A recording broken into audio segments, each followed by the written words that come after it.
මම මේක සිංහලෙන් කියන්නම් අපේ උතුරයි නගිනහිරයි අපේ කකුල් නැති අත් නැති මේ කතා කරන්නත් බැරුව ඇහැ පෙන්නේ නැතුව ඉන්නවා මිනිස්සු විශාල ප්‍රමාණයක් ඉන්නවා. එතකොට අපි සුගත් වසන්තසිංහ මන්ත්‍රීතුමාට අපි මේ ගොඩක් සුරිවන්ද වෙනවා මේ වගේ පණ දෙක ගෙනාපේක. අපි ඉල්ලීම් කරන්නේ මේ රටේ අපි එකට ජීවත් වෙන්න ඕනේ කියලා. අපි කවදාත් කියන්නේ මේ රට දෙකට බෙදන්න ඕනේ කියලා. අපේ ජනතාව අපි බේර ගන්නම්. ඕගොල්ලෝ බේර ගන්න ඕනේ නැහැ. ඕගොල්ලෝ ලුණු ගැන කතා කරන්න ආයෙත් 320 කන්ටේනර් ගැන කතා කරන අපිට අදාළ නැහැ. අපේ මිනිස්සු අපි බේරගන්න අපේ මිනිස්සු අපිට ජීවිත දෙන්නම්. හැබැයි අපිට හරියට වැඩ කරන්න දෙන්න කියලා ඉල්ලීම් කරනවා. என்னென்றால் இன்றைக்கு இந்த சிறப்பான ஒரு பாராளுமன்ற ஒத்திவைக்கப்பட்ட பிரேரணையை கொண்டு வந்ததற்காக எங்களுடைய சுகத் வசந்த பாராளுமன்ற உறுப்பினர்களே உண்மையாகவே பெருமைப்படுகின்ற ஒரு விடயம். ஆனால் அதிலேயும் ஒரு சில விடயங்கள் நாங்கள் முக்கியமாக பார்க்க வேண்டி இருக்கிறது என்றால் இந்த நாங்கள் எங்களுடைய நிசாம் காரியப்பர் அவர்களுடைய வசனத்திலே வந்த பிள்ளைகளை நான் ஏற்றுக்கொள்கிறேன். என்னென்றால் நாங்கள் ஒரு மருத்துவனாக நாங்கள் அதிலே நாங்கள் சொல்ல வேண்டிய விடயம் டிஃபரன்ட்லி ஏபிள் பீப்புள் என்று தான் நான் சொல்கிறேன். எனக்கு ஒரு சிங்களம் தெரியவில்லை. டிஃபரன்ட்லி ஏபிள் பீப்புள் அதாவது வந்து அவர்களை ஹேண்டிகேப்ஸ் என்று சொல்லுகின்ற வசனங்களை மாற்றி டிஃபரன்ட்லி ஏபிள் பீப்புள் என்ற வசனங்கள் கன்சாட்டிலே கட்டாயம் பதியப்பட வேண்டும். They are equipped with different ables. ரெண்டாவது விடயம் என்னென்றால் இப்படியான அந்த ஒரு மாற்றுத்திறனாளிகளுடைய பிரச்சனை வந்து எங்களுடைய டிசிசி மீட்டிங்கில் கூட கதைக்கப்படுகின்றது. இந்த மாற்றுத்திறனாளிகளுடைய பிரச்சனை டிசிசி மீட்டிங்கிலே பிரச்சனைகளாக அவர்கள் எழும்பி கதைத்து அழுகின்ற ஒரு நிலைமைக்கு தான் எங்களுடைய மாற்றுத்திறனாளிகள் வடக்கு கிழக்கிலே வந்திருக்கிறார்கள். என்றால் அதிகப்படியான மாற்றுத்திறனாளிகள் இருப்பது வடக்கு மாகாணத்திலும் கிழக்கு மாகாணத்திலும் உங்களுக்கு தெரியும். இதுவரை காலமே யுத்தத்தாலும் கோர எங்களுடைய இன அழிப்புகளாலும் பாதிக்கப்பட்ட ஒரு சமூகமாக மாற்றுத்திறனாளிகளை அதிக அளவில் கொண்ட ஒரு சமூகமாக நாங்கள் வாழ்கிறோம்.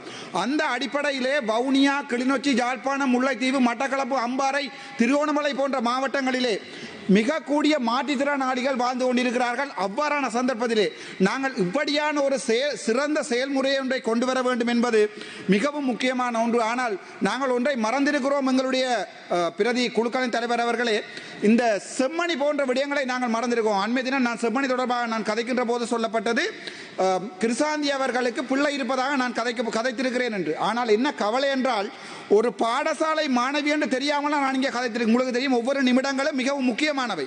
என்னுடைய அக்கா கிருசாந்தி அவர்களை பாடசாலை மாணவி என்று தெரியாமல் பிள்ளை இருப்பதாக கதைத்திருப்பதாக ஒரு சில அரசாங்கத்தைச் சேர்ந்த ஊடகங்கள் பிரசுரித்துக் கொண்டிருக்கின்றன. அவர்களுக்கு தமிழிலே தெளிவாக சொல்லுகிறேன், நான் நன்றாக படித்து தான் பாடசாலையில் இருந்து கம்பஸ் வரைக்கும் போனேன்.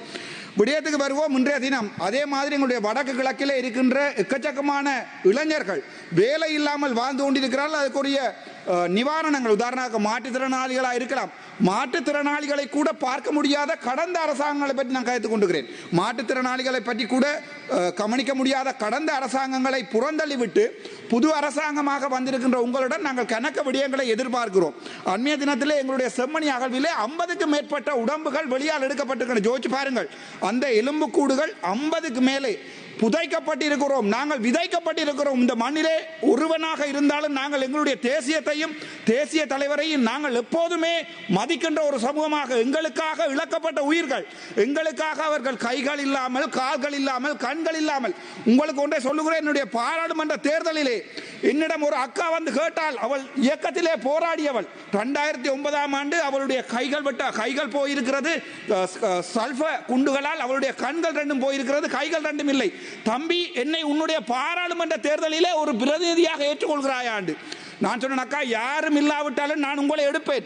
ஏனென்றால் என்னுடைய கட்சிகள் எனக்கு முக்கியம் இல்லை. நீங்கள் எங்களுக்காக போராடியது, எங்களுக்காக ரத்தம் சிந்தியது, எங்களுக்காக இந்த நாட்டிலே நீங்கள் செய்த தியாகம், எங்களுக்காக நீங்கள் செய்த இந்த தியாகம் எவற்றையுமே நாங்கள் இழக்க மாட்டோம். என்னுடைய பாராளுமன்ற, என்னுடைய முக்கியமான பாராளுமன்றத்திலே நான் கொடுத்த வாக்குறுதி, என்று நான் பாராளுமன்றம் செல்கின்றோனோ மறுபடியும் கிளிநொச்சியிலே கண் தெரியாதவர்களுடைய பாடசாலை ஒன்று இருக்கிறது, தயவு செய்து போய் பாருங்கள். அங்கே 200க்கும் மேற்பட்ட எங்களுடைய கண் தெரியாத எங்கள் ஆயுதம் தாங்கிய எங்களுடைய சகோதரங்கள் என்றோ ஒரு நாள் இந்த நாட்டிலே தமிழருக்கு நியாயம் கிடைக்க வேண்டும் என்பதற்காக உடுத்த உடைகளின் பாடசாலை பைகளுடன் போய் போராடிய எங்களுடைய சகோதரங்கள் என்று கண் தெரியாமல், கால் இல்லாமல், கை இல்லாமல் வாழ்ந்து கொண்டிருக்கிறார்கள். ஆனால் அதை வைத்து ஒரு விபச்சார அரசியல் செய்து கொண்டிருக்கிறோம். அதான் மிகப்பெரிய கவலை. என்னென்றால் நான் இந்த பாராளுமன்றத்துக்கு வந்ததற்குரிய முக்கியமான காரணம் எங்களுடைய மக்கள், எங்களுடைய அரசியல்வாதிகளிடையே வைத்திருந்த மிக கேவலமான நம்பிக்கை இனம் தான் இதுக்கு முக்கியமான காரணம். என்னுடைய சகோதரங்களுக்கு கண் இல்லை, கால் இல்லை, அவரால் கதைக்க முடியாது, அவர்களை கதைப்பதை கேட்க முடியாது. நாங்கள் எல்லாவற்றையுமே புறந்தட்டி விட்டு எங்களுடைய இந்த அரசியலை செய்து கொண்டிருக்கிறோம். மிகவும் கவலை. எங்களுடைய சுகத் ஐயா அவர்களுக்கு எங்களுடைய மிகவும் நன்றி. வடக்கு கிழக்கை சற்று உற்று பாருங்கள். வடக்கிலே என் டயஸ்போராவை சேர்ந்த என்னுடைய மக்கள், என்னுடைய சகோதரர்களை பார்த்துக் கொள்வார்கள். அதற்குரிய வழிவகைகளை செய்யுங்கள். பிடிஏ எடுங்கள். PTA prevention of terrorism act ஒன்றை வைத்திருக்கிறீர்கள், அவற்றை எடுங்கள். எங்களையும் சமமான மக்களாக மதியுங்கள். மக்கள் கேட்கிறேன். මට තප්පර විසක් දෙන්න. මම මේක සිංහලෙන් කියන්නම්. අපේ උතුරයි නගිනහිරයි අපේ කකුල් නැති අත් නැති කතා කරන්නත් බැරුව ඇහැ පෙන්නේ නැතුව ඉන්නවා මිනිස්සු විශාල ප්‍රමාණයක් ඉන්නවා. එතකොට අපි සුගත් වසන්ත සිංහ මන්ත්‍රීතුමාට අපි මේ ගොඩක් සුලිවන්ද වෙනවා මේ වගේ පණ දෙක ගෙනාපු එක. අපි ඉල්ලීම් කරන්නේ මේ රටේ අපි එකට ජීවත් වෙන්න ඕනේ කියලා. අපි කවදාත් කියන්නේ මේ රට දෙකට බෙදන්න ඕනේ කියලා. අපේ ජනතාව අපි බේර ගන්නම්. ඕගොල්ලෝ බේර ගන්න ඕනේ නැහැ. ඕගොල්ලෝ ලුණු ගැන කතා කරන්න ආයෙත් 320 කන්ටේනර් ගැන කතා කරන අපිට අදාළ නැහැ. අපේ මිනිස්සු අපි බේර ගන්න, අපේ මිනිස්සු අපිට ජීවිතය දෙන්නම්.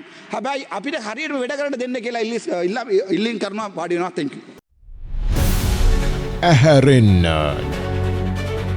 නැගිටින්න YouTube අවකාශයේ ධනංජය නාරම්බැද්ද සමග